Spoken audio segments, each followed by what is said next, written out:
Tikulandireni omvera athu nonse kulikonse kumwe muli kuchokera mzigawo zonse zinayi za mdziko lino. Dziwani kuti ife Dreams Media timakunyadirani kwambiri chifukwa munapanga chisankho chotsatira ife kuti tizikupatsirani zonse zomwe zikuchitika mdziko muno. Hi guys, dzulo usiku kwachitika ngozi yopsa kwambiri yomwe yachitika mu Chilima Highway tikamapita cha ku Central Hospital pamati pa Sanctuary. Guys, ngozi imeneyi ni ngozi yopsa kwambiri yonena kuti ngozi yapha anthu okwanira 9. Endi zikumveka kunena kuti galimoto yomwe inachititsa ngozi imathamanga kwambiri, ndipo mukhoza kuona malingana ndi ma pictures a ngozi imeneyi. Galimoto ndiyoti imathamanga kwambiri kozi zone yomwe yachitikira ngozi ndi ya 60 km/h. Koma ndi impact ya ngozi you can tell kunena kuti galimoto imathamanga kwambiri, zomwe zinapangitsa kunena kuti ipange collide ndi magalimoto ena, anthu ena. Zomwe zapangitsa kunena kuti anthu 9 amwalire. Komanso zikumveka kunena kuti galimoto inatengedwa mopanda chilolezo. It seems kunena kuti ndi mwana wa familemo apita kukatenga galimoto ya makolo ake, yomwenso ndi galimoto ya boma, kuti apita akatenge nzake, anakatenga nzake initially. Komano nthawi yomwe amabwerera ndi pamene anachita ngozi ndi kuphanso anthu ena 9. Izi zimakosana zingoti tingotengerapo phunziro kunena kuti zitikumbutse kunena kuti inoyo ndi nyengo ya Christmas. Tikuyenera kukhala osamala mmene tikuyendera. Pansewu sitikuyenera kuthamanga kwambiri. Ngozi zambiri zimachitika nthawi inoyo ya zisangalalo. Imapezeka kuti anthu ambiri akumwalira. Pambuyo pake timanena kuti ayi December kumachitika za Satanic ndi zina zotero. Komano ndi responsibility yathu ya ife anthu amene tikuyenda pansewu kunena kuti tiyende mosamala, tisathamange kwambiri, osanyamula anthu ochuluka kupanga exceed capacity. Komanso tikuyenera kudziwa kunena kuti nsewu amagwiritsa ntchito ndi ambiri ni ma breadwinners, ambiri ndi onena kuti akusamala mabanja awo komanso anthu ena ma families kumbuyoko. Mumadziwa kumalawo kuno mmene timakhalira kunena kuti timakhala ndi ma extended families amene aliyense amayang'ana pa ife.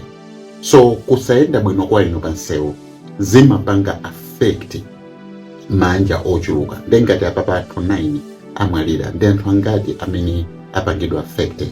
So makosana tiyeni tikumbukire ndi December, tiyeni tisamale pansewu, osayendetsa galimoto mutaledzera, osapanga overspeed, komanso kupanga observe mbali zonse mosanasinthe lane, ndiponso kuyenda mosamala kunena kuti tithe kusamala miyoyo ya anthu ena. Nsewu ndo anthu ambiri. Tiyeni tikondane December ameneyo ndi cholinga chonena kuti tosefe tifike chaka chinachi bwinobwino ndikumapita chitsogolo. Titengerepo phunziro pa zomwe zachitika. Gentlemen, vanobone pachitika ngozi yofoira kwambiri. This is what is supposed to happen.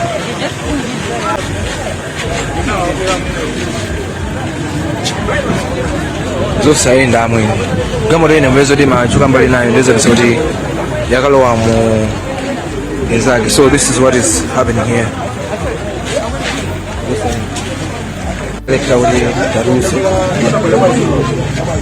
That's why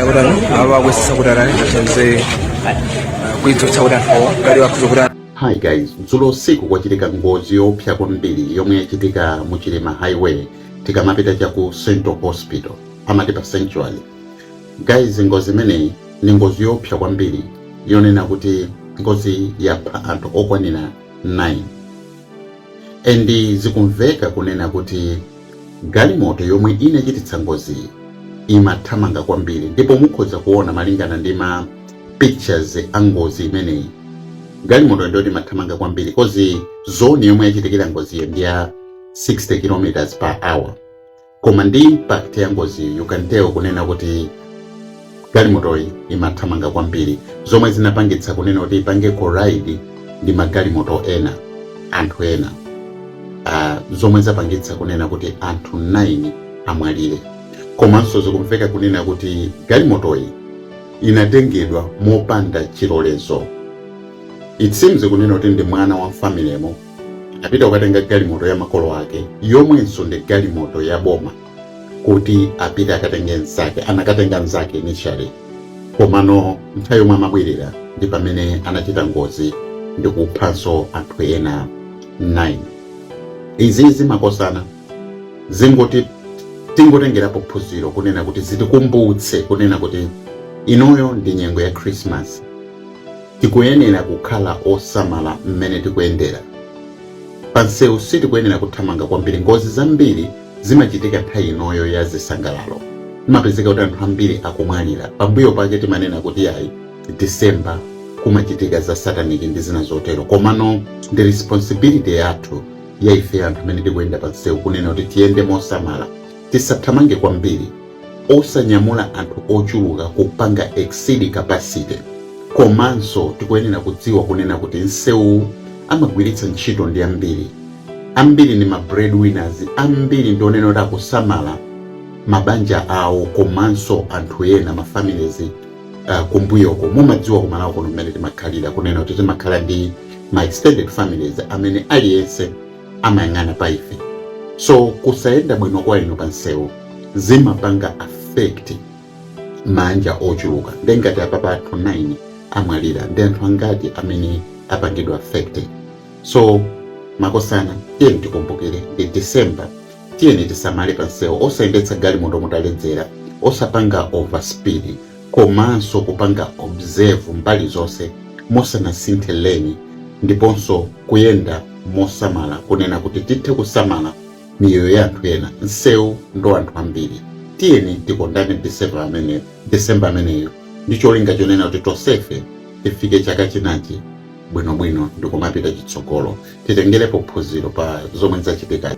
Tikuyamikeni komanso kukuthokozani popanga chisankho chokhala pamenepa kumvetsera komanso kuonera zomwe takubweretserani.